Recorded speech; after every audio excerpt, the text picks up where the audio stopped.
நீங்கள் வெஸ்டர்ன் மீடியாவை பார்த்துட்டு நிறையா இன்ஃப்ளூயன்ஸ் ஆகிறாங்க.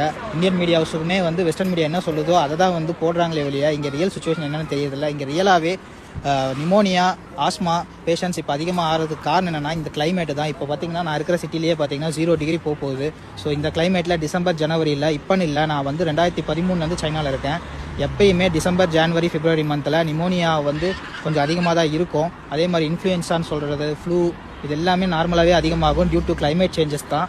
இதை வந்து மற்றபடி இவங்க சொல்கிற மாதிரி புது வைரஸ் உருவாயிருக்கு, திரும்ப பேண்டமிக்கா, லாக்டவுனா, சைனா ஃபுல்லாக லாக்டவுனு, எமர்ஜென்சி அனௌன்ஸ் பண்ணாங்க, இங்கே இருக்கிற மக்கள்லாம் ரொம்ப கஷ்டப்படுறாங்க, சைனா அரசாங்கம் மறைக்குதுங்கிற மாதிரி எந்த ஒரு சுச்சுவேஷனும் கிடையாது. நீங்கள் உண்மையான கல நிலவரத்தை பாருங்கள். இந்த யூடியூப்பில் உட்காந்துட்டு தமிழில் இங்கே சைனா வந்திருக்கவும் மாட்டாங்க, வந்து பார்த்துருக்கவும் மாட்டாங்க, அதே மாதிரி இங்கே என்ன நடக்குதுன்னு தெரிஞ்சிருக்காது, சும்மா அடிச்சுடுறது இஷ்டத்துக்கு. ஏன் இப்படி பண்ணுறீங்கன்னு தெரியல. ஏன்னா நீங்கள் சொல்கிறத தான் அங்கே இருக்கிற மக்கள் நம்புகிறாங்க. அங்கே இருக்கிற எங்களோட குடும்பங்கள் ஆகட்டும், இங்கே தமிழ் மாணவர்கள், இந்திய மாணவர்கள் படிக்க வந்தவங்களாகட்டும், எல்லாருமே வந்து அவங்க ஃபேமிலியில் பயப்படுறாங்க.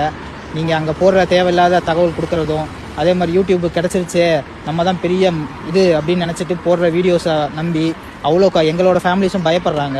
இங்கே ரியல் சுச்சுவேஷன் பேடாக இருந்துச்சுன்னா நாங்களே வந்து பேடாக இருக்குன்னு நாங்களே ரிப்போர்ட் பண்ண போகிறோம். நான் இத்தனைக்கும் ஒரு மெடிக்கல் ப்ரொஃபஷன், நான் இங்கே தான் வேலை செய்கிறேன். எனக்கே வந்து பயத்தை உருவாக்குறாங்க. ஏன் இப்படி பண்ணுறீங்கன்னு தான் தெரியல.